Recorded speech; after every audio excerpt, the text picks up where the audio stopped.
आणि त्याची सुरुवात हेडलाईन्सनी करणार आहोत।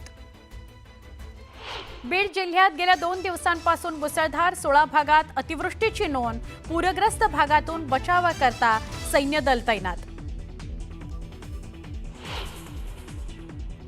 पंढरपूरमध्ये मुसळधार पाऊस। उजनीतून 1 लाख क्युसेकनं पाण्याचा भीमा नदी पात्रात विसर्ग। चंद्रभागा नदी पात्रातील मंदिरं पाण्याखाली।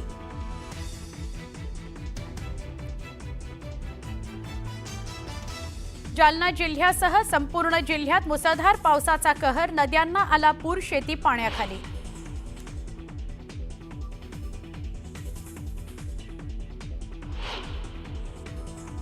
जळगावातील पाचोऱ्यात ढगफुटी सदृश्य पाऊस। मोठं नुकसान। अनेक घरात पुराचं पाणी शिरलं, संसार उघड्यावर।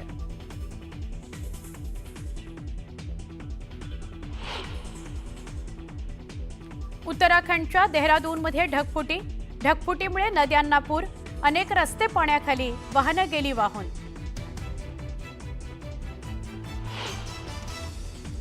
मुंबईच्या वरळीत भाजपचा विजय संकल्प मेळावा। ठाकरेंच्या बालेकिल्ल्यातून भाजप मुंबई पालिका निवडणुकीचं रणशिंग फुंकणार। मुख्यमंत्र्यांच्या भाषणाकडे लक्ष।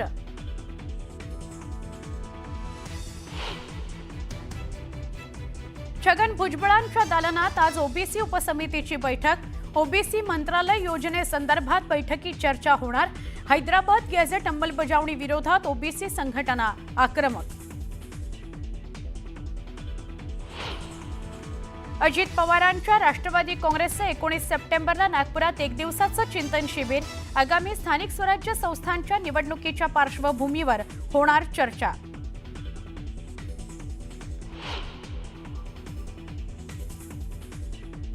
अंजली दमानियांचे पती अनीश दमानियांची सरकारच्या मित्रा प्रोजेक्टमध्ये मानद सल्लागारपदी नियुक्ती। नियुक्तीवरून रोहित पवारांची खोचक पोस्ट करत टीका।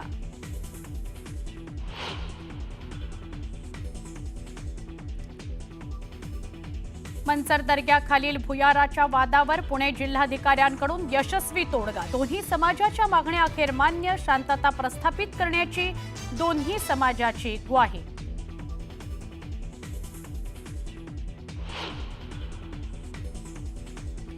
पुण्यातील वाघोली भागातील एका इमारतीत लिफ्ट कोसळली। सुदैवानं लिफ्ट दुर्घटनेत कुठलीही जीवितहानी नाही, पण धक्कादायक घटना कॅमेऱ्यात कैद।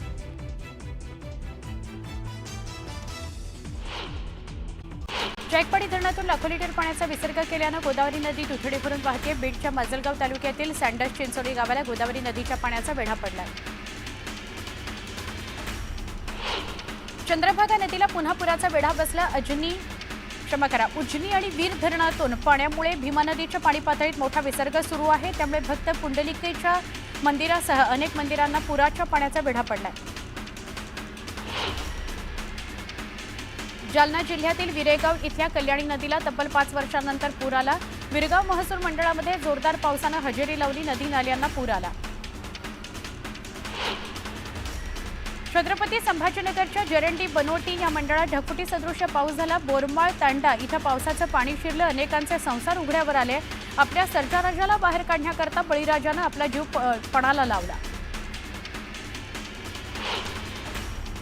जालना जिल्ह्यातल्या घनसावंगी तालुक्यातही जोरदार पाऊस झाला। पावसानं शेवगळ इथल्या नदीला पूर आला। त्यामुळे पुलावरून पाणी वाहत आहे। एका पालकानं विद्यार्थ्याची सायकल खांद्यावर घेत पुराचा रस्ता केल्याचं बघायला मिळालं। पुरातच रस्ता पार केला। लातूर जिल्ह्यात सध्या सर्वत्र जोरदार पाऊस आहे। नदी नाले ओढे ओसंडून वाहत आहेत। औसा तालुक्यातील औसा बोरगाव तेर मार्गावर ओढ्याला पुराचं पाणी आलंय आणि त्यामुळे वाहतूक ठप्प झाली आहे। पुराच्या पाण्याचा जोर कमी झाल्यावर मार्गावरील वाहतूक पूर्ववत झाली। सोलापूर जिल्ह्याच्या बार्शी तालुक्यातील जवळगाव धरण ओव्हरफ्लो झालंय। बार्शी तालुक्यातील जवळगाव मध्यम प्रकल्प हजारो शेतकऱ्यांकरता वरदान ठरलाय। एरवी दुष्काळी तालुका अशी ओळख असलेल्या बार्शी तालुक्यात पावसानं जोरदार हजेरी लावली। अनेक ओढे नाले नदी अधुथडी भरून वाहू लागले। छत्रपती संभाजीनगर जिल्ह्यात आणि जायकवाडी धरण क्षेत्रात 4 दिवसांपासून दमदार पाऊस आहे। जायकवाडी धरणाचे 18 दरवाजे 3 फुटानं उघडले। गोदावरी नदीपात्रात विसर्ग सुरू आहे। जायकवाडी धरणाच्या दरवाजावर आकर्षक तिरंगा रोषणाई करण्यात आली। यवतमाळ जिल्ह्यात झालेल्या मुसळधार पावसानं नदी नाल्यांना पूर आला। पुरामुळे नदीकाठची शेती अक्षरशः वाहून गेली। सोयाबीन, कापूस पीक भुईसपाट झालं। सोयाबीनच्या शेतात काहीही शिल्लक राहिलं नाही। शेतकऱ्यांशी संवाद साधल्यावर त्यांनी आपल्या भावना व्यक्त केल्या आणि आम्हाला मदत द्या अशी याचना केली। अहिल्यानगर आणि बीड जिल्ह्यातील मुसळधार पावसाचा फटका धाराशिव जिल्ह्यातील गावांना बसला। परंडा तालुक्यातील भोत्रा मुंगशी गावात पाणी शिरलं। भोत्रा गावाचा संपर्क तुटला। चांदणी नदीला महापूर आला। परंडातील काही गावांचाही बार्शी तालुक्याशी संपर्क तुटला। दक्षिण सोलापुरात पुन्हा एकदा पावसानं जोरदार बॅटिंग केली। सीना नदी परिसरात पूरसदृश्य परिस्थिती निर्माण झाली। औराद संजवाड हा पूल पूर्णतः पाण्याखाली गेला। औराद परिसरातील गावांचा संपर्क तुटला। सोलापूरच्या अक्कलकोट तालुक्याला पुन्हा एकदा पावसानं झोडपून काढलं। अक्कलकोट तालुक्यातील किणीमध्ये शेतात पाणी शिरलं। पाण्याच्या जोरदार प्रवाहामुळे ऊस, सोयाबीन, उडीद, मूग ही पिकं वाहून जाण्याची शक्यता आहे। सतत पडणाऱ्या पावसामुळे सोयाबीन, उडीद, मुगाच्या मळण्याही खोळंबल्या आहेत। उत्तर सोलापूर तालुक्यात मागच्या 4 ते 5 दिवसांपासून मुसळधार पाऊस पडतोय। तुफान पावसामुळे रानमसले खुनेश्वर पूल पाण्याखाली गेला। त्यामुळे शेतकरी जीव मुठीत घेऊन पूल ओलांडतायत। सोलापुरातल्या छत्रपती संभाजी महाराज चौकाजवळ नाल्यातून वाहून गेलेल्या रिक्षा चालक अद्याप त्याचा शोध लागलेला नाही। जवळपास 56 तास उलटलेत। सतीश शिंदे अद्यापही बेपत्ता आहे।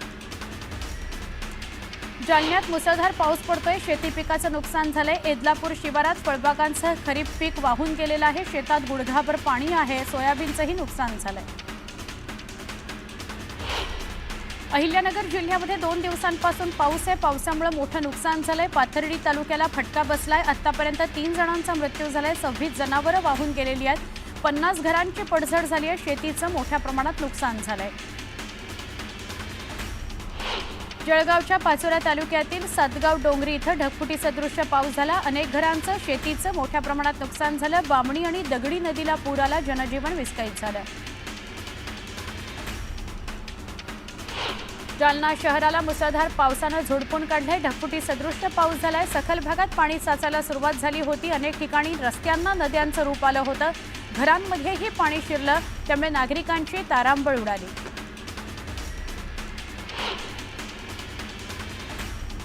कन्नड सोयगाव या ठिकाणी बहुतांश ठिकाणी अतिवृष्टी झाली। ढगफुटी सदृश्य पाऊस झाला। अनेक भागात पाणी साचलं।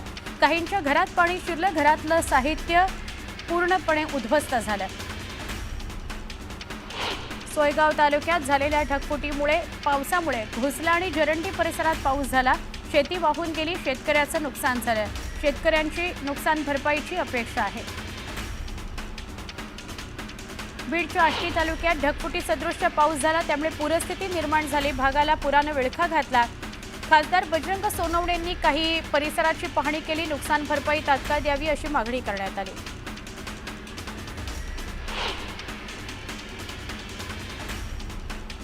तर अक्कलकोटमध्ये मुसळधार पाऊस झाला। खैराट गावात नागरिकांच्या घरात पाणी शिरलं। अक्कलकोट तालुक्यातल्या पावसानं मोठ्या प्रमाणात झोडपलंय। नागरिकांचं मोठं नुकसान झालंय। खैराट गावाचा संपर्क तुटलाय।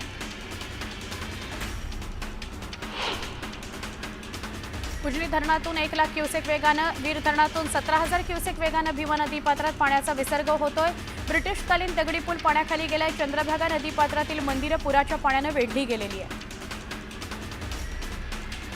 राज्यात पावसाचं थैमान सुरूच आहे। मराठवाड्यासह मध्य महाराष्ट्र आणि कोकणात अतिवृष्टी झाली। त्यामुळे पिकांचं मोठ्या प्रमाणात नुकसान झालं। दरम्यान पुढील 2 ते 3 दिवस असाच अतिमुसळधार पाऊस बरसेल इशारा देण्यात आलाय।